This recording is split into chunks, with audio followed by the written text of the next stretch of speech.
ပရိသတ်များအားလုံးပဲမင်္ဂလာပါ KYM Entertainment YouTube Channel ကနေပြီးတော့ပရိသတ်တွေအားလုံးကိုပြန်လည်ကြိုဆိုလိုက်ပါရခင်ဗျဒီနေ့မှာပရိသတ်တွေနားဆင်ဖို့အတွက်တင်ဆက်ပေးသွားမယ့်ဇာတ်လမ်းလေးကတော့စာရေးသူစနေရေးသားထားတဲ့မောင်စနေနဲ့ဦးတောင်ကြီးဆိုတဲ့ဇာတ်လမ်းလေးပဲဖြစ်ပါတယ်တင်ဆက်မှုလေးကိုမစခင်မှာတော့ပရိသတ်တွေကကျွန်တော်ရဲ့ channel လေးကို like and subscribe လုပ်ထားပြီးတော့တင်သမျှတွေကိုသိနိုင်အောင်လို့ဘေးနားက notification လေးကိုလည်းနှိပ်ထားပေးကြပါဦးဗျဒီဇာတ်လမ်းလေးကိုတင်ဆက်ပေးသွားမယ့်သူကတော့ကျွန်တော်ကိုခန့်ပဲဖြစ်ပါတယ်ကဲဒါဆိုရင်တော့တင်ဆက်မှုလေးကိုစလိုက်ကြရအောင်ဗျအလူလေးလှုပ်ပြီးပြီဆိုတော့ပြင်းထွက်ပြီးအလှုပ်ဆက်လို့မကောင်းတော့ဘူးမလားရီမန်းချက်လေးလည်းပြေးသွားပြီဆိုတော့ဘုံကြီးចောင်းသားစစ်စစ်ပြန်ဖြစ်နေပြီပေါ့ဗျာဒီနေ့ចောင်းဦးတတိုင်းတွေကိုထုံးတော့မှာလေကိုရင်လေးတစ်ပါးရဲ့ကျုပ်ရဲ့ဓာပြင်ရက်ွက်တဲ့ရမောင်နုဆိုတဲ့သူပေါင်းတဲ့နှစ်ယောက်လောအားလာပေးတယ်ဗျာမောင်နုဆိုတဲ့လူကအတော်ကိုအာသွက်ရှာသွက်ရှိရသူပဲဗျာသူ့ပေါင်းတဲ့နှစ်ယောက်ကတော့မစိုးပါဘူးအဲ့လိုနဲ့ရင်ကြီးတွေတက်နေတဲ့ကျောင်းအုပ်တိုင်းတွေကိုတန်ဘရက်တွေနဲ့ရင်ဆောင်တိုက်ကြတယ်။ကျုပ်တို့လည်းစကားတပြောပြောနဲ့အလုပ်တွေလုပ်နေကြတယ်ပေါ့။စနေမင်းနန်းခင်မွေးဆိုတဲ့ကောင်မလေးနဲ့ကြိုက်ညာဆို။ဟာကိုမောင်တို့ကလည်းပောက်ခွေရပါဗျာမဟုတ်ပါဘူး။ငါကောင်မင်းမညာနဲ့နန်းခင်မွေးဆိုတာဟိုတလောကတေးပြီးတော့ထင်တဲ့ကောင်မလေးလေကွာ။မင်းနဲ့စေးရုံတူတက်ခဲ့တဲ့ကောင်မလေးတွေ။ကိုမောင်တို့ပြောမှကျုပ်မေးမျောနေတော့ဝိညာဉ်ပေါ်နဲ့တွေ့ခဲ့တဲ့ကောင်မလေးကိုမှတ်ရသွားတယ်။ကျုံလည်းလှုပ်တွေလို့ပြီးငွေရှာနေတာနဲ့အစွမ်းခံမလိုက်ဖြစ်ဘူးဖုန်းကြီးနဲ့ဘိုးကကျုပ်ပင်ပန်းနေတာကိုသိလို့လည်းတူတယ်စွမ်းခံမလိုက်ခိုင်းဟိုတလောကကိုရင်လေးပြောနေတဲ့တကာမလေးတယောက်ကကိုစနီကိုမေးနေရဆိုတာသူမှပဲဖြစ်မယ်လို့တွေးလိုက်မိတယ်တိုးတတိုင်းကိုတမ်ဘရန်နဲ့တိုက်နေတော့မှကိုမောင်တို့ကထပ်မေးလာတယ်စနေအဲ့ဒီကောင်မလေးကတနာဖို့တော့ကောင်းနေကွာငါညမနဲ့အဲ့ဒီကောင်မလေးကတငယ်ချင်းလေငါညမသူ့တငယ်ချင်းနဲ့ဘုံကြီးเจ้าကကိုစနေနဲ့ကြိုက်နေရတဲ့လို့ပြောလို့ကွာမဟုတ်ပါဘူးဗျာခမရတော့ကျုပ်ကိုဘုံကြီးကြိတ်လုံးနဲ့ဆိုတော့လှုပ်နေပြီစနေအချစ်ဆိုတော့အင်အားကြီးရေကွာတကားကြီးချစ်မနေနဲ့ဟိုမှာဘုံကြီးလာနေပြီကိုရင်လေးကမောင်တို့ကိုလှမ်းတတိပေးလိုက်တော့မောင်တို့ကချက်ချင်းသူမဟုတ်တော့တယ်လို့နဲ့ဘာသာကားမှမပြောတော့ပဲအလုပ်တွေကုန်းလုံးနေရောတာဗျာခဏနေတော့ဘုံကြီးနဲ့ဘိုးကရောက်လာတယ်ဘိုးကလည်းလက်ထဲမှာလင်ပန်းကြီးနဲ့ဆိုတော့ရည်ရည်ပွဲဆိုတာသိလိုက်တယ်ဘိုးကကျုပ်ကိုလှမ်းကြည့်လိုက်ပြီးတော့စနေစွန်းချောင်းထဲမှာနောက်ထပ်လင်ပန်းနဲ့စားစရာတွေထည့်ထားတယ်သွားတယ်လားကျုပ်လည်းစွန်းချောင်းထဲကစားစရာတွေသွားယူလိုက်ပြီးကိုမောင်လူတို့နာချပေးလိုက်တာပေါ့ဗျာဘုန်းကြီးကနာနာနေလို့ဖို့ပြောသွားတယ်ဘိုးကတော့ကျုပ်တို့နဲ့ခဏနာရင်နှွေးတော့ရင်စကားတွေပြောနေကြတာပေါ့ကိုရင်လေးတစ်ပါးကလေကျုပ်တို့နဲ့တူကူလုံးနေရင်ပျော်နေရှာတာပေါ့ဗျာမောင်တို့မင်းလည်းမိန်းမတွေဘယ်နှယောက်ရှိပြီလဲ9ယောက်ဖို့က9ယောက်ကအရေးမကြီးဘူးစနေကိုရှောက်တင်ပြမနေနဲ့ဦးဟာဗျာမတင်ပါဘူးဗျာဘိုးကနဲ့ကိုမောင်တို့စကားပြောနေရနားထောင်ပြီးကြုံအောင်သွားတယ်ကိုမောင်တို့ကမိန်းမ9ယောက်တောင်ရှိရပေါ့ရုပ်ကြီးတော့မထင်ရပါဘူးဗျာဒီလူကရုပ်လည်းမရှိငွေလည်းမရှိတာဘယ်လိုမိန်းမတွေကများကြိုက်တယ်လဲလို့ကြုတ်တွင်းနေမိရဲ့ကျုပ်တွေကိုကိုမောင်တို့သိတယ်ထင်တယ်ပြောလက်ပတ်တော့ဆိုင်ကနေကျုပ်ကိုလှမ်းကြည့်ပြီးပြောတယ်စနေခဏလေးမှငါပြောပြမယ်သူအဲ့ဒါလိုပြောတာကိုဘိုးကနည်းနည်းလှမ်းနေပုံပဲမောင်တို့ကတခုခုပြောမယ်ပြင်တော့မှဖုန်းကြီးကခေါ်လို့ကျောင်းကနေပြန်သွားရတယ်ဒါတော့တတိပေးပြီးအောင်ပေးသွားသေးတယ်မောင်တို့စနေကိုပောက်ခဲ့ရရီတော့ရှောင်းမလုံမခိုင်းနဲ့နော်ကြားလားစိတ်ချပါဘိုးကရဘိုးကထပ်သွားတဲ့ကျန်တဲ့သူတွေအားလုံးကိုမောင်တို့နာကိုကတ်လာကြတယ်ကိုရင်လေးနှစ်ပါးလေးပါရင်ဗျကျုပ်တို့အားလုံးကိုမောင်တို့ပြောမယ့်စကားကိုစောင့်ဆိုင်နားဆွင့်နေကြတာပေါ့ငါဘာလို့မိန်းမတွေများနေလဲဆိုတာမင်းတို့မသိဘူးမလားမသိဘူးလေငါမိန်းမရတယ်ဆိုတာအထက်လန်းဆရာကြီးကြောက်ရဲ့အကူကြီးနဲ့ကွာမဖြစ်နိုင်တော့ကိုမောင်တို့ရာအထက်လန်းဆရာကအဲ့လိုကိစ္စတွေလုပ်ပေးပါမလားအဲ့ဒါတော့ငါလည်းမသိဘူးငါ့တော့ပညာစေးတကယ်လုပ်ပေးတာကွာခမရကလည်းသူ့လိုပေးတိုင်းသူများသားသမီးတွေကိုရလောက်ယူလားကျုပ်ကတည်းကတည်းပဲလေမမှန်ဘူးထင်ပွင့်ပွင့်နေနေပြောလိုက်ရမှာရှင်းနေတဲ့ကောင်ကျုပ်အဲ့လိုပြောလိုက်တော့ကမန်တို့ကပြောဆဆနေကျုပ်ကိုကြည့်လာတယ်ပြောပြီးတော့ကျုပ်ကိုပြောလာတယ်စနေမင်းကတော့တော်တော်ထင်သေးတာပဲကွာငါမင်းထင်တယ်လို့ယူနေရမဟုတ်ဘူးငါပြောပြမယ်ငါတလန်းဆရာကြီးတယောက်ရဲ့ကိုညီနဲ့ငါကြိုက်တဲ့မိန်းမတွေကိုအရာယူတာတော့ဟုတ်ပါတယ်ဒါပေမဲ့ငါသူတို့ကိုတားမတ်မရမတ်ပေါင်းပါတယ်ကွာဒါပေမဲ့သူတို့ကပဲငါ့ကိုထားသွားကြတာငါထားခဲ့ပြီးနောက်တစ်ယောက်ယူတာမဟုတ်ရပါဘူးမင်းမယုံရင်တစ်ယောက်ကလုံးသာလိုက်မေးကြည့်ဟုတ်တယ်စနေ ကိုမောင်တို့ကသူ့မိန်းမတွေကိုအတော်လိုလိုက်တယ်ကွာဒါပေမဲ့တစ်နေ့ဒါမှမဟုတ်နှစ်နှစ်လောက်ဆိုသူ့ကိုထားခဲ့ပြီးတော့နောက်လင်တော့လိုက်သွားကြတာဒီလိုကြောင့်ပြန်တော့လေကျုပ်ဖြစ်ကိုမောင်တို့ကိုတနာမိတာအဲ့ဒါနဲ့ပဲကျုပ်လည်းသူ့ကိုကူညီနေတဲ့အထက်လန်းဆရာဆိုရဲလူကြီးနဲ့မိတ်ဆက်ပေးဖို့ပြောလိုက်ပြီးကြားအုပ်တဲ့တိုင်းကိုထုံးတုပ်လိုက်ကြတယ်ပေါ့ညနေဆောင်တော့ရက်ွက်ထဲတောင်းမယ်ဆိုပြီးဖုန်းကြီးနဲ့ဘိုးကောင်ကိုခွင်တော်ပြီးထွက်လာခဲ့ကိုမျိုးကြီးလက်ဖက်ရည်ဆိုင်ရှိရောက်တော့လက်ဖက်ရည်အတင်းခေါ်တိုက်နေရနဲ့ကျုပ်လည်းသူ့ဆိုင်လေးထဲဝင်လိုက်တယ်ပြုတ်ဆိုင်ထဲရောက်တာနဲ့တခြားဝိုင်းမှာထိုင်နေတဲ့သူတွေကပါကျုပ်ကိုတမ်းပြီးရတာပဲစနေမင်းတဲ့နေရတော့မှုေးနေရပဲနော်ခမရတို့ကလည်းလှုပ်တော့မယ်ကျုပ်ကကို့ဘာသာကြောင့်မှအေးအေးဆေးဆေးပဲနေရပါဗျာအဲ့ဒါဆိုတို့လမ်းဘက်ကကောင်မလေးကမင်းကိုတစ်ဖက်သက်ကြိုက်နေရဖြစ်မယ်ဟေးဟာဗျာပောက်ကြရတယ်ကျုပ်လည်းတခြားဝိုင်းကလူတွေနဲ့စကားလှမ်းပြောနေတော့ကိုမျိုးကြီးကလက်ဖက်ရည်ကွက်တစ်ခွက်ကိုကိုရိုင်းယူလာပြီးတော့ကျုံနားလာထိုင်နေဗျာပြီးတော့လက်ဖက်ရည်ကွက်ကိုကျုပ်ရှိကိုထိုးပေးလိုက်ပြီးစကားဆိုတယ်စနေမင်းကလေးစားတယ်ကွာဘာလို့တော့ဗျာငါလက်ဖက်ရည်ဆိုင်ဖွင့်လာကြပြီးရရဆက်စားမယ်မင်းလိုအလိုတော့မလုံနိုင်ဘူးအခုတော့မင်းကငယ်ငယ်ရွယ်ရွယ်နဲ့နေမနာညမနာလှုပ်လို့ပြီးလှူပြလိုက်တာစေတနာကချက်ချင်းအကျိုးပေးပြီးတော့ဟိုတထေးရီမင်းကိုငွေပေးနေရလေငါမင်းခဲ့တယ်မင်းချင်းလိုက်ကတဲ့ကငါမင်းကိုအတော်လေးစားနေခဲ့တာအဲ့ဒါကြောင့်လက်ဖက်ရည်တိုက်တာဒါရှယ်ဖြော်ထားတာနော်ကျေးဇူးတင်ပါတယ်ဗျာကျုပ်ကစေတနာနဲ့လှူတာပါအစအရင်းညွတ်တယောက်တည်းပဲနောက်တော့ဦးတင်းဆွေကကိုရိုင်းအမြပေးဖို့ပြောလို့ငါတို့တည်င်းကြပါတယ်တကယ်ရုံရောက်ခက်ခဲပဲနော်ဒီတော့ကမှစမ်းကြည့်တာတွေကအများသားဗျာဒါနဲ့ကိုမျိုးကြီးကိုမောင်တို့သိရမလားပေးရမောင်တို့လားစနေဟုတ်မဲ့ထင်တယ်မိမ9ရောက်တောင်ယူရဲ့ကိုမောင်တို့လေအေးဟုတ်တယ်အဲ့ဒါပေးရမောင်တို့ပဲဒါနဲ့နေစမ်းမအောင်မင်းကထူးထူးဆန်းဆန်းမလားဘာဖြစ်လို့လဲသူ့မှာဆရာကြီးတယောက်ရှိတယ်တဲ့အဲ့ဒါမိတ်ဆက်ပေးမယ်ဆိုလို့သွားမလို့စနေမင်းဒီတိုင်းနေရတော့စုံးနေတာပီယာဈေးတွေဘာတွေတော့ရှောက်မလုပ်ပါနဲ့ကွာပောက်ကြရဗျာကျုပ်တွေးကအဲ့လိုဟုတ်ဘူးဗျာအထက်လန်းဆရာတယောက်နေနဲ့ဘလို့လုပ်ပြီးအစီရင်နေလှုပ်ပေးနေရလဲဆိုတော့ကျုပ်တွေးမရလို့ကိုမောင်လူများငွေတော်ပေးထားလို့လားပောက်ကြရစနေရမင်းကောင်မောင်တို့ကငွေပေးဖို့နေနေတာသူ့ဘာသာသုံးဖို့စားဖို့တော့အနိုင်အလင်းပြီးရမဟုတ်ဘူးဟာဒါတော့မဖြစ်နိုင်ဘူးဒီဗျာကျုပ်ကလည်းထူးထူးဆန်းဆန်းဆိုတဲစိတ်ဝင်စားရတဲ့သူဆိုတော့သွားအောင်မယ်ဗျာကျုပ်လည်းလက်ဖက်ရည်ကိုကောင်းအောင်တောက်ပြီးတော့ကိုမျိုးကြီးပါပြီးကျန်တဲ့သူတွေကိုနှုတ်ဆက်လိုက်ပြီးကိုမောင်တို့အိမ်ကိုသွားလိုက်တာပေါ့ဗျာစနေရောက်လာပြီလားကွာထမင်းစားမလားစားပြီးပြီကိုမောင်တို့ရေခမ ्या အိမ်ကိုမသိလို့မေးဆန်းလာရတယ်အိမ်ကနည်းနည်းကြောင်ကြတယ်ငါကောင်ကြီးခဏလေးငါထမင်းစားနေလို့ရတယ်အေးဆေးစားရေးကြည့်တာမှမဟုတ်တာဒီချိန်သွားရင်လေဆရာကြီးကတရားထိုင်နေရနေကြုံမှာကွာမထူးဘူးကျုပ်ကမောင်တို့အိမ်ကိုရောက်တဲ့ချိန်ကမိုးချုပ်နေပြီဆိုတော့ကိုမောင်တို့အိမ်ရောက်တန်းလျားမှာဖျောင်းနိုင်ထွန်းပြီးထမင်းစားနေရနေကြုံနေကျုပ်လည်းသူနဲ့မနေ့ချင်းဆိုင်မှာထိုင်ပြီးသူ့အိမ်ကိုကဲခက်ကြည့်လိုက်တယ်ဟောဗျာအိမ်ရောက်ကပန်းမှာဓာတ်ပုံ9ပုံကိုမှန်ပေါင်းနဲ့ထည့်ပြီးချိတ်ထားလို့တေချာကြည့်မိတယ်ဖျောင်းနိုင်ပြီးကတိတ်မလင်းတော့ယူလာတဲ့လက်နှိပ်တံမီနဲ့ထိုးကြည့်တာပေါ့ဓာတ်ပုံတွေအကုန်လုံးကအမျိုးသမီးပုံတွေကြီးပဲအားလုံးကလည်းအချောလာတွေပါပဲကျုပ်အဲ့ဒီလိုတမီထိုးကြည့်နေတာမြင်တော့ကိုမောင်တို့ကတမီစားနေရင်ကကျုပ်ကိုစကားဆိုတယ်စနေအဲ့ဒါငါမိမ9ယောက်လေဗျာအကုန်လုံးဒီတိုင်းချိတ်ထားလားတယောက်တည်းဆိုရင်တပုံနဲ့ပေါ့ကွာ2ယောက်ဖြစ်လာတော့2ပုံအခု9ယောက်ဆိုတော့9ပုံပေါ့ဒီလိုကြီးချိတ်တော့ခမ ्या နောက်မိမတွေကဘာမှမပြောကြဘူးလားဟဲ့အောင်စနေရငါတို့အားလုံးကိုရင်ထဲကနေနှစ်ကချစ်ခဲ့တာတပင်ပြေးလို့သာတပင်ထူတာဟေးလူရတပင်လဲလို့တပင်ထူတာပဲကြားဖို့ပါတယ်ဗျာခမ ्या ကတော့ပြောရော်မယ်ငါမိမရိယာနောက်လင်နောက်လိုက်သွားတာလေအဲ့တော့တပင်ပြေးတာပေါ့ကွာ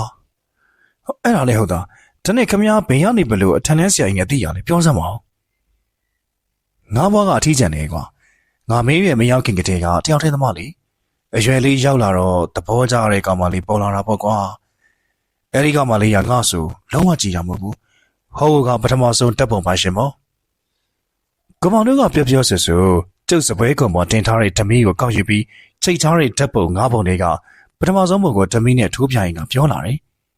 ကျုပ်လည်းခေါင်းကြီးပြပြီးအင်းလို့ပြောလိုက်တော့သူကဆက်ပြောတယ်နမရလှလှမှုလို့ခေါ်တယ်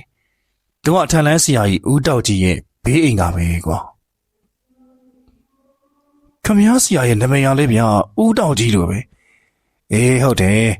ဆရာကြီးအိမ်ပေးရဆိုတော့ငါသူ့အိမ်ကိုသွားလုပ်ပေးရှာရှိတဲ့အလုပ်လေးတွေလုပ်ပေးပြီးတော့ဘေးအိမ်ကလှလှမှုချောင်းတာပေါ့ကွာတနေ့တော့ငါကြည့်နေရအောင်လှလှမှုအတည်ပြီးတော့ကက်ကက်လန်ရန်တွေ့ပါရောအနုလက်နဲ့ရွှေကွက်နှိုက်တာတွေရော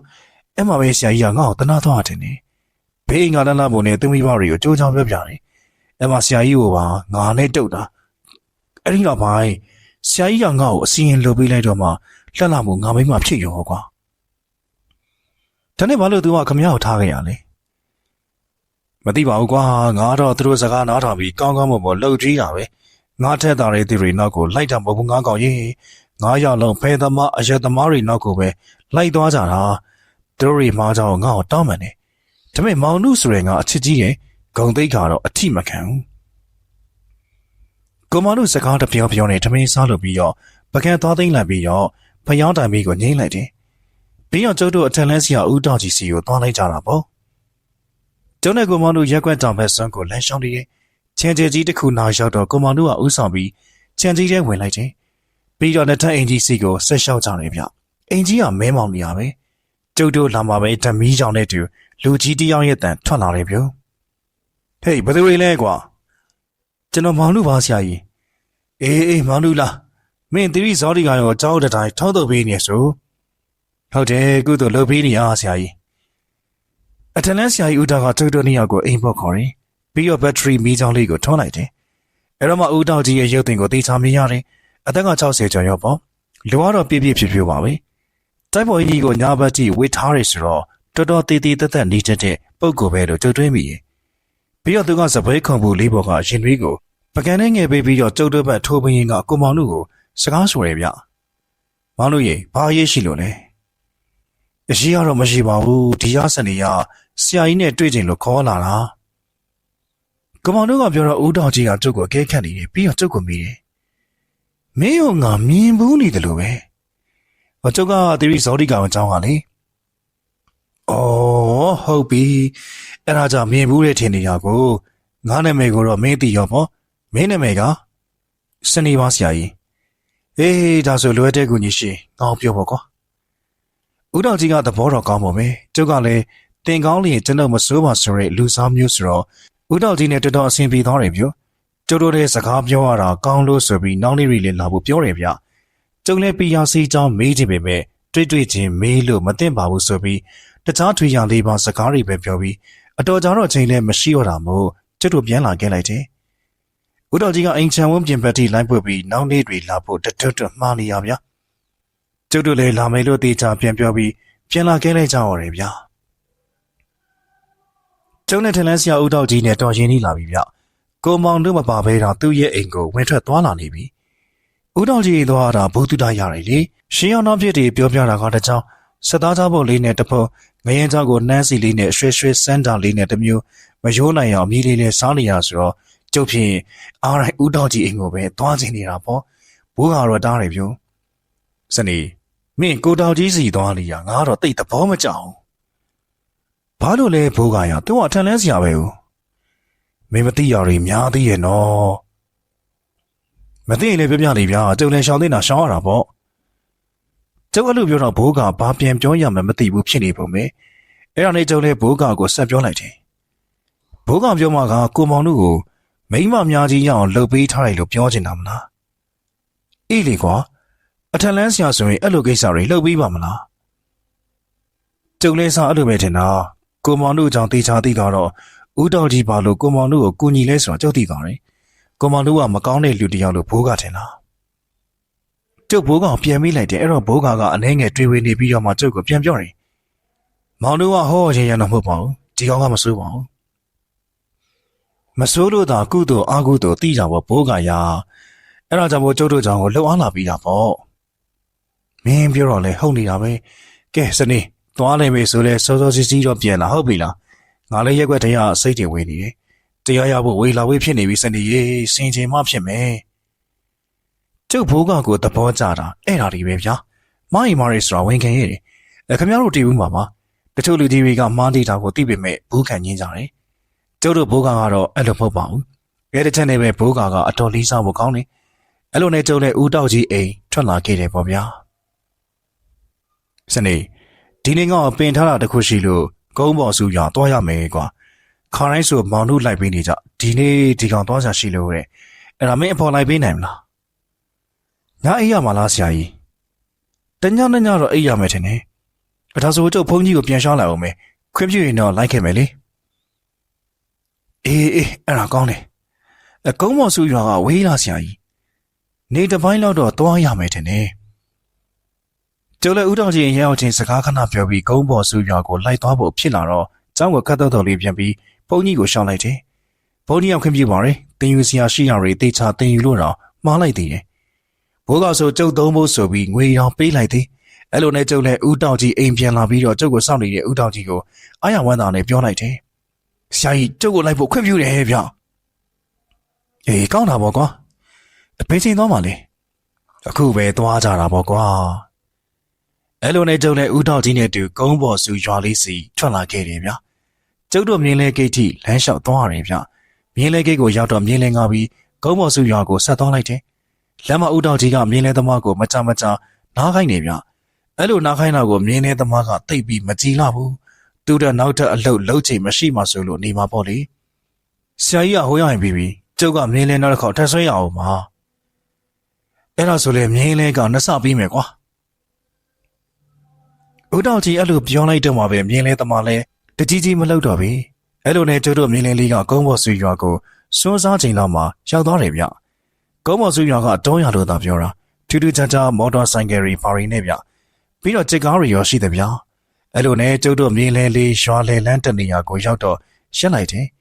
ပြီးတော့မြင်းလဲသမားကိုဦးတော်ကြီးကသူပြောတဲ့အတိုင်းမြင်းလဲကနှစပေးလိုက်တယ်ပြန်ပြီးတော့မြင်းလဲဆရာကြီးရောက်ငွေဆရာကြီးတို့ပြန်လာခေါ်ဖို့လိုသေးလားရတယ်ကျုပ်တို့ကဘယ်နည်းပြန်ရမလဲမသိဘူးနှစမြေပါဆရာကြီးရဲ့ပုံမှန်ဖိုးခါတိုင်းပဲယူပါမယ်မြင်းရကြုံမြင်လေအနာပေးရမယ့်တာဝန်ကကျုပ်တော်ဝင်မှာလောဘစော့တက်ပြီးအကျဉ်းတော်တရားမဲ့သွားပါတယ်မြင်းလေးဆောင်ဆေးပြောင်းပြီးဦးတောက်ကြည့်ပြီးတဲ့ငွေနဲ့စကိုမယူဘူးဗျပုံမှန်ဖိုးခါပဲယူပြီးတော့ကျုပ်တို့ကိုနှုတ်ဆက်ပြီးရနေရွာပြည်ကိုပြန်ထွက်သွားတယ်ထွက်သွားတဲ့မြင်းလေးကိုဦးတောက်ကြီးကကြည့်ပြီးတော့ကောင်းကွန်ကြည့်ပြီးသဘောတွေကျနေတယ်မကြောင်တဲ့ချိန်မှာရွာသား2ယောက်ကျုပ်တို့နာကိုရောက်လာပြီးမိတယ်မျိုးကအထက်တန်းဆရာကြီးဦးတောက်စွာလာမသိဘူးခင်ဗျာအေးဟုတ်တယ်မင်းတို့ကကျုပ်တို့ကဆရာကြီးကိုပင်းတဲ့သူတွေပါဟုတ်ပြီလေကဲသွားကြတာပေါ့ရွာသား2ယောက်ကကျုပ်တို့ကိုရေဟိုသေးသေးနဲ့လာပင်းနေဗျကျုပ်နဲ့ဦးတောက်ကြီးလည်းလိုက်သွားကြတာပေါ့ဦးတောက်ကြီးကိုလာပင်းတဲ့အိမ်ကိုရောက်လာပြီးပြုတ်ရောက်တဲ့ချိန်ကလည်းနေလေဆိုတော့တက်မင်းအရင်ကျွေးတာပေါ့ဗျာဆရာကြီးတွေဆိုတော့တည့်ရတိုင်းကျွေးတာဟင်းမျိုးဆိုလို့ပေါ့ဦးတောက်ကြီးကမဲသားစားတယ်ကုံစားတာဗျာအကျုပ်စားဘူးတော့ထန်လန်းဆရာတွေကအမဲသားမစားကြဘူးသူကတော့လွေးတာပဲထမင်းစားတာများဗျာကျုပ်ထက်တောင်ပိုသေးတယ်ကျုပ်တင်ထမင်းစားတာတင်တနားကြီးလောက်ကြာမလားပဲထမင်းစားပြီးအချိုတဲနေချိန်မှာအင်ရှင်အမျိုးသမီးကြီးကစကားဆပြောလာတယ်ဗျာဟောဗျာအမျိုးသမီးကြီးပြောတာကိုကျုပ်တို့တွေနားမလဲကြဘူးဗျကျုပ်နဲ့ဦးတော်ကြီးလည်းခေါင်းလေးတွေသာနှိမ့်ပြနေရတယ်အိမ်ရှင်မျိုးသမီးကြီးပြောတာတိကိုမသိဘူးတော်ပါသေးရဲ့အိမ်ကြီးချင်းဖြစ်ပုံရတဲ့လူတွေကဝင်ပြောပေလို့သာပေါ့ဒေါ်ချစ်ကစကားမပြောတတ်ဘူးဗျသူပြောချင်နေအောင်ကျုပ်ပြပြပါမယ်စွစမ်းမအောင်ဗျသူပြောတာကသူ့သားကိုမော်တော်ဆိုင်ကယ်ဝယ်ပေးတယ်ဟိုတလောကဖျားဝဲသွားရင်းနဲ့ဆိုင်ကယ်မှောက်ပြီးဆုံးသွားတာသူ့သားရဲ့ဆိုင်ကယ်ကိုမရောဘူးအိမ်မှာပဲထားတာဆိုင်ကယ်ကညာဘက်တည်းဆိုစက်တီထထနိုးနေတယ်အဲ့ဒါကိုကြီးပေးဖို့ပင့်လာတယ်အတူသားမကျွတ်မလွတ်ပဲဆွဲနေရနေမှာပေါ့ကျုပ်ကောင်ပင့်ပန်းနဲ့အလှူဒန်းလုပ်ပြီးရမှာလေဦးတောင်ကြီးကအဲ့လိုပြောတော့ဒေါ်ချစ်ဆိုတဲ့အမျိုးသမီးကြီးကခေါင်းကိုတွင်နေခါပြီးပြောရှာတယ်ဘာပြောမှန်းလည်းမသိပါဘူးလက်ဟန်ချေရနေနဲ့ရောအဲ့တော့ထောစံတိုင်းဘေးလူတွေကဘာသာပြန်ပေးကြတာပေါ့သူပြောတော့သူသားမဟုတ်ပါဘူးတဲ့တခြားမကောင်းဆိုးရတွေဝင်ပူးနေရတယ်ဗျမကောင်းဆိုးရကဆိုင်ကယ်မှာအစကတည်းကရှိတယ်တဲ့အဲ့ဒါကြောင့်ပဲသူသားတရားတယ်လို့ပြောတာအဲ့ဒါဆိုရင်တော့တို့တွေကြည့်ကြတာပေါ့ဒီကမှတင်းချိုင်းဇရက်ရှိလားရှိတယ်ဆရာကြီးဒါဆိုဒီကမိသားစုဝင်တယောက်နဲ့မော်တော်ဆိုင်ကယ်ကိုအဲ့ဒီမှာပို့ပြီးစစ်ကြတာပေါ့ရပါတယ်ဒေါ်ချစ်ရဲ့တူလိုက်လိမ့်မယ်ဆရာကြီးမကြောက်ပါနော်ထိတ်ကြီးကတက်တီကောင်းနေဆရာကြီး အဲ့ဆိုလည်းပြီးကြပဲညနေနေဝင်အောင်လည်းသွားကြတာပေါ့အဲ့လိုနဲ့ကျုပ်တို့တွေဘိုင်လေးလေးနဲ့ဒေါ်ချစ်အိမ်မှာတေးသမောအိတ်လိုက်သေးတယ်ဦးတော်ကြီးကအစားပဲကြီးတာမဟုတ်ဘူးဗျာအိတ်လဲကြီးရဲ့နေလေနေကင်းကြီးကိုဟောက်တောင်ဟောက်နေရကျုပ်ပြရှက်လိုက်တာဗျာအဲ့လိုနဲ့ညနေရောက်တော့ထိတ်ကြီးဆွဲလူယောက်ျားလာတယ်ထိတ်ကြီးလို့ဘာကြောက်ခေါ်လဲဆိုသူစောင်းလာတဲ့ဝါဖက်အုတ်ထုတ်ကိုချွတ်လိုက်တော့မှတိလိုက်တယ်ထိတ်ကအတော်ကိုပြောင်းတာဗျာပြောင်းဆိုတစ်စီးတုတ်ထားသလိုကိုပြောင်းတာပြီးတော့ကျုပ်တို့ကိုလာနှုတ်ဆက်တယ်ဆရာကြီးကျုပ်ကဒေါ်ချစ်ရဲ့တူမမထိတ်ပါအော်အေးမမထိတ်လားကျုပ်စီရဲ့ကိုမော်တော်ဆိုင်ကယ်စီးသွားလိုက်မယ်ဆရာကြီးတို့နှစ်ယောက်ထဲကဘသူကျုံတော့လိုက်မလဲသူကလို့ပြောတော့ကျုံနဲ့ဦးတော်ကြီးတယောက်ကိုတယောက်ကြည့်လိုက်ပြီးတော့သွားနေကောငါတို့နောက်ကနေလမ်းလျှောက်လာခဲ့မယ်အထုကမော်တော်ဆိုင်ကယ်မောင်းချမှာတွေဗျာရွာတွေကဆိုကျုပ်ကိုစကြွန်းကြီးလို့ခေါ်တာကျုပ်လည်းစကြွန်းဆိုတာဘာပြောမှန်းလည်းမသိပါဘူးနောက်တော့ထေကြီးကမော်တော်ဆိုင်ကယ်ကြီးကိုနေနိုးတာတစ်ချက်တည်းနေမရဘူးနေနိုးတဲ့တန်ကြီးကနောက်ပြန်ကန်လို့ထိတ်ကြီးခြေထောက်နာသွားပုံပဲဒါပေမဲ့ထိတ်ကြီးကဘာမှမဖြစ်တယ်လို့နဲ့ကျုပ်တို့ပဲလှည့်လာပြီးမအီမသားနဲ့ပြုံးပြလာတယ်အဲ့လိုနဲ့၄၅ချက်အဆက်နေနိုးမှပဲမော်တော်ဆိုင်ကယ်ကနိုးသွားတယ်ပြီးတော့တထုပ်ထုပ်တန်တဲ့တူကျုပ်တို့ကိုနှုတ်ဆက်ပြီးတင်းချိုင်းဘက်ကိုထွက်သွားပါလိမ့်ရောကျုပ်တို့လည်းနောက်ကနေလမ်းလျှောက်ပြီးသွားလိုက်ကြတာပေါ့ဗျာညဘက်ရောက်လာပြီဗျကျုပ်တို့အားလုံးမှတမီတယောက်တက်လက်ပါလာတယ်လမ်းမထိပ်ကြီးကအသူ့ညီဝမ်းခွဲကြောင်ပြောပြလာတယ်တာမိုးဆိုတဲ့ကောင်ကဆိုင်ကယ်တင်းဝယ်ခိုင်းတာဗျာအဲ့ဒီနေရာကျုပ်တောင်သူတို့နဲ့မလိုက်ရလို့စိတ်ဆိုးမိသေးတယ်သူကကျုပ်ကိုအရင်ခေါ်မယ်ပြောပြီးတော့နောက်တော့လွင်စိုးကိုခေါ်တော့တာဆိုင်ကယ်ကမှပြီးတော့လူတွေကလွင့်ထွက်သွားတာနောက်ကလာတဲ့တစ်ကသူတို့နှစ်ယောက်ကိုဖျက်ချပြီးတော့ကြွသွားတာပဲဆရာကြီးရေထေကြီးကသူ့ညီဝမ်းခွဲစုံရတဲ့အကြောင်းကိုပြောပြနေပါတယ်အဲ့လိုနဲ့အချိန်လေးနဲ့အထိစကားတွေပြောနေကြတာပေါ့ညတကောင်လောက်ရောက်တော့ဦးတောက်ကြီးကလုပ်ငန်းဆောက်ရမယ့်အကြောင်းပြောလာတယ်ဗျကဲမမော်ထိန်နဲ့စနေမင်းတို့ရေမကြဖို့တော့လိုတယ်နော်ဘာတွေငါရှိတယ်မောင်မောင်ထိတ်ဆိုတဲ့ကျုပ်ကတော့ပြောစရာကိုမလိုတာဆရာကြီးဒီလောက်ကတော့ပါမောမောင်မောင်ထိတ်ကလေကြီးမိုးကြီးပြောတယ်ဗျကျုပ်ကတော့ဟုတ်ကဲ့ပဲလိုက်ရတာပေါ့နောက်တော့ဦးတောက်ကြီးကဇရက်ရှိကလမ်းမှာရထားတဲ့ဘော်ဒါဆိုင်ကယ်နောက်သွားတယ်မန်နယ်တဘုတ်ကိုရှင်းလိုက်ပြီးမတိုးမကျန်လေးတန်းနဲ့ပြောတယ်ဗျာဒီမော်တော်ဆိုင်ကယ်မှာဆွဲနေရကောင်ငါရှိကိုထင်ပြစမ်းဦးတောက်ကြီးစကားစုံတာနဲ့ဆိုင်ကယ်ပြီးလင်းလာတယ်ဗျပြီးတော့ဆက်ကလည်းသူ့လိုနိုးလာတယ်ကျုပ်ဖြင့်အံ့ဩလိုက်တာဗျာမကြောက်တတ်တဲ့ထေကြီးကသူ့လက်ထဲကဆိုင်ကယ်တော်ကြီးကိုကြည့်ပြီးကြုံနာကတ်လာတယ်ပြီးတော့တန်တူးတူးနဲ့ပြောတယ်ငါကြီးဆိုင်ကယ်တော့ဒီမှာလေတောင်းပါမင်းနဲ့များဘယ်လိုလုပ်ပြီးဆိုင်ကယ်ကနိုးလာလဲဘယ်သိမလဲဗျာဆိုင်ကယ်တော့ပို့ရှိနေလို့နေမှာပေါ့မင်းရလေပောက်ကြရတယ်ငါကြောက်လာပြီကျုပ်တို့စကားပြောနေရောဆိုင်ကယ်မီးရောင်ရှိကိုလူနှစ်ယောက်မောင်တွေကနေတပြေးပြေးတွန်းဝင်လာတယ်သူတို့မျက်နှာတွေကိုတော့မြင်ရဘူးပေါ့ဝေထားတဲ့ဝေစားတွေကိုကြည့်ပြီးတော့ကိုထိတ်ကြီးကကျုပ်လက်မောင်းကိုဖက်ပြီးတော့အဲ့ဒါတာမိုးနဲ့လွှဲဆိုးကွာဆိုင်ကယ်ရှိမီးရောင်ဝင်လာတဲ့ပရာလောကသားနှစ်ယောက်ကိုကြည့်ပြီးတော့ကိုထိတ်ကြီးကပြောလာတယ်နောက်တော့အဲ့ဒီပရာလောကသားနှစ်ကောင်ကကိုထိတ်ကြီးကိုအတန်အကွဲကွဲနဲ့စကားပြောလာရောပြူကိုထိတ်ကြီးကျုပ်တို့နဲ့လိုက်မလားမလိုက်ဘူးကင်မောင်းဆရာဟေးကိုထိတ်ကြီးကတော့အဲစကားကြားတာနဲ့ကျုပ်ကိုမှီလျက်သားကြီးတတိလေသွားတယ်ဗျာတတိကကိုထိတ်ကြီးကိုကျုပ်ဖြင့်အတင်းလုံလို့နေရတာနဲ့ပဲဦးတောက်ကြီးနဲ့ပရာလောကသားနှစ်ယောက်ဘယ်လိုပဲပုံဖြစ်မှန်းမသိလိုက်ဘူးကိုထိတ်ကြီးလည်းအသက်များထွက်သွားတာလားမသိဘူးမော်တော်ဆိုင်ကယ်ဆက်တန်လဲရက်မော်တော်ဆိုင်ကယ်မီးလည်းငိမ့်သွားမှဦးတောက်ကြီးကကျုပ်ပြုစုနေတဲ့ကိုထိတ်ကြီးကိုတမီးနဲ့ထိုးကြည့်ငါပြောတယ်ဗျာစနေဒီကောင်ကြောက်လို့ပြီးတော့တတိလေသွားတာအိမ်အမြန်ပြန်မဖြစ်မယ်ဟိုလူနှစ်ယောက်ရောသူတို့ကိုဒီဆိုင်ကယ်ကနေနှိမ်မထုတ်ဖို့တောင်းပန်နေကွာသူ့အမေနာမှာနေခြင်းလို့တဲ့အဲ့ဒါဆိုဆိုင်ကယ်မှာကတ်နေတာဒေါ်ချစ်ရဲ့သားနဲ့သူ့တငယ်ချင်းပေါ့အေးဟုတ်တယ်အဲ့ဒါကသူတို့ကိစ္စဖြစ်သွားပြီမင်းဒီကောင်ကိုဂုံပိုးတဲ့ငါမော်တော်ဆိုင်ကယ်တွန်းခဲ့မယ်တော့ပါလေဆရာကြီးစီးခဲ့ပါလားလက်ခွန်းငါမစီးတတ်ဘူးကွာမင်းရောစီးတတ်လားကျုပ်လည်းမစီးတတ်ပါဘူးဗျာအဲ့ဒါဆိုလေငါပြောသလိုသာခွေးရဲမှာပဲမော်တော်ဆိုင်ကယ်ကြီးက400လေးနဲ့တွန်းရအောင်မယ်အဲ့ဒါဆိုဆရာကြီးဒီလိုတယ်မလားတော်စမ်းမှာကွာစိတ်ကအမွေပြောင်းနေတာလောက်နဲ့ဒီကောင်ဝိတ်ကပေါ့မသွားဘူးအဲ့လိုနဲ့ကျုပ်ကကိုထိတ်ကြီးကိုဂုံပိုးတဲ့ဦးတောက်ကြီးကဆိုင်ကယ်ကြီးကိုဒရင်ကြံနဲ့တွန်းပြီးရွာရိတ်ကိုပြန်ဝင်လာတာပေါ့ရွာထဲရောက်တော့အချိန်လေးနေပြီ ကျုပ်တို့လည်းမတက်တာလို့ဒေါ်ချစ်ကိုနှုတ်သူ့ရဲ့ဆွေမျိုးတွေမှာခေါ်ခိုင်းပြီးညောင်းရင်းချင်းကြီးတဲ့ကျမ်းမာရေးဆရာမကိုခေါ်ကိုထိတ်ကြီးကိုကူပေးလိုက်ရတယ်ပြု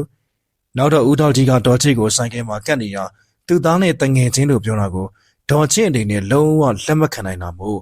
ဦးတော်ကြီးကစိတ်ဆိုးပြီးညောင်းရင်းချင်းပဲကျုပ်တို့တွေလမ်းလျှောက်ပြီးဂုံးပေါ်ဆူရွာကနေပြန်လာခဲ့ကြတာပေါ့လမ်းလျှောက်နေရင်ဦးတော်ကြီးလည်းတောက်တစ်ခေါက်ခေါက်နေဗျာ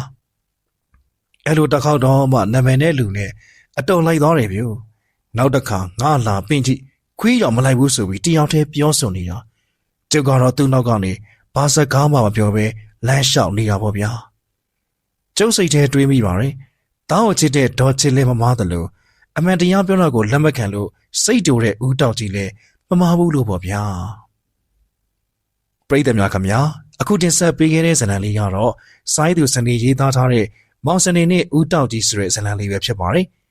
နားဆင်ပေးခဲ့ကြတဲ့ပရိသတ်ဒုတိယအချင်းစီကိုလည်းအထူးပင်ကျေးဇူးတင်ရှိပါရစေဗျ